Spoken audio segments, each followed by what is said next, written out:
আসসালামু আলাইকুম প্রিয় ভিউয়ার্স, আশা করছি আপনারা সবাই ভালো আছেন। আলহামদুলিল্লাহ আমিও ভালো আছি। আমাদের আজকের টপিক এইচএসসি, আলিম, এসএসসি বা দাখিল পরীক্ষার্থী বা শিক্ষার্থীদের ইংরেজি প্রথম পত্রের পাই চার্ট। আগের ভিডিওতে ছিল সাল, মাস বা তারিখ উল্লেখ থাকা যে কোনো ধরনের গ্রাফকে একটিমাত্র ফরম্যাট দিয়ে সমাধান করার সহজ টেকনিক। পরীক্ষায় গ্রাফ চার্ট বা পাই চার্ট এ দুটির মধ্যে যে কোনো একটি পরীক্ষায় আসে।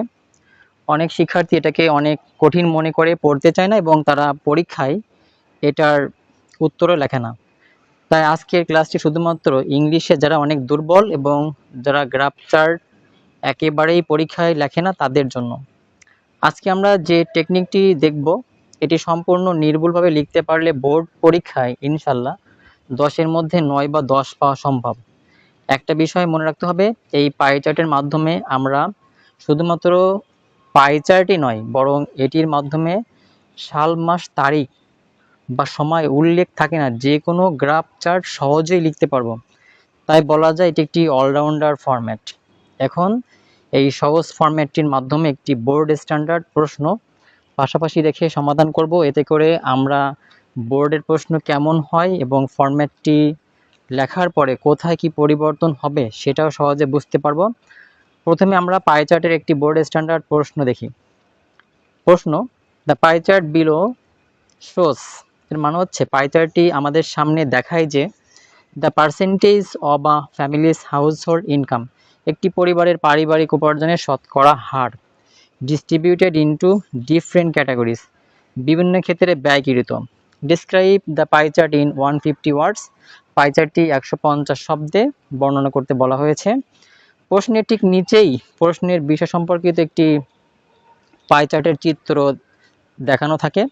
এখানে একটি পরিবারের পারিবারিক উপার্জনের বিভিন্ন ক্ষেত্রে ব্যয়ের পরিমাণ দেখানো হয়েছে। প্রশ্নটি ভালো করে বুঝে নেওয়ার পরে ফরম্যাটের মধ্যে যেখানে যেখানে গ্যাপ রয়েছে সেখানে পাই চার্ট থেকে প্রয়োজনীয় তথ্য নিয়ে কাঙ্ক্ষিত ফরম্যাটের পূরণ করতে হবে। প্রথমেই টাইটেল দিতে হবে।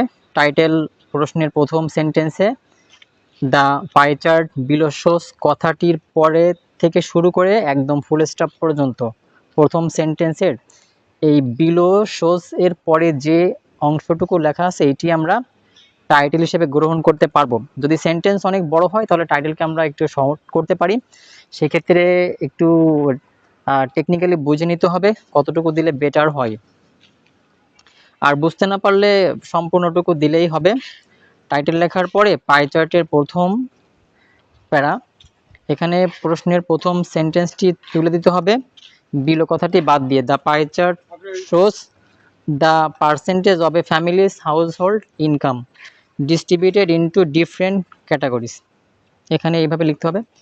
এরপর আমাদের কাঙ্ক্ষিত ফরম্যাটটি অংশটি অবশ্যই মুখস্থ থাকতে হবে। এটি শিক্ষার্থীদের খুব ভালো করে মুখস্থ করতে হবে এবং যেখানে গ্যাপ রয়েছে গ্যাপের তথ্যগুলি পাই চার্ট বা গ্রাফ চার্ট থেকে নিতে হবে। এখন আমরা এটি বুঝতে চেষ্টা করব। ফরম্যাটের পরের অংশ, there are dash types of ways shown in the pie chart, এখানে মোট কতটি ক্যাটাগরি আছে আমরা গুনলে পাচ্ছি 7টা ক্যাটাগরি, যেমন ফুড, ক্লোথস, ইটিসি। এখানে 7 লিখবো। দেয়ার আর 7 types of ways shown in the pie chart. এরপরে দে আর সেগুলোর নাম, অর্থাৎ ক্যাটাগরিগুলোর প্রত্যেকটা নাম লিখতে হবে, যেমন food, clothes, education, power, transport, saving and other. মনে রাখতে হবে যদি আদার উল্লেখ থাকে তাহলে সবার শেষে অ্যান্ডের পর আদার কথাটা লিখতে হবে। Of the dash type of, এইখানে টাইপসের পূর্বে এখানে ক্যাটাগরির সংখ্যা 7 লিখতে হবে।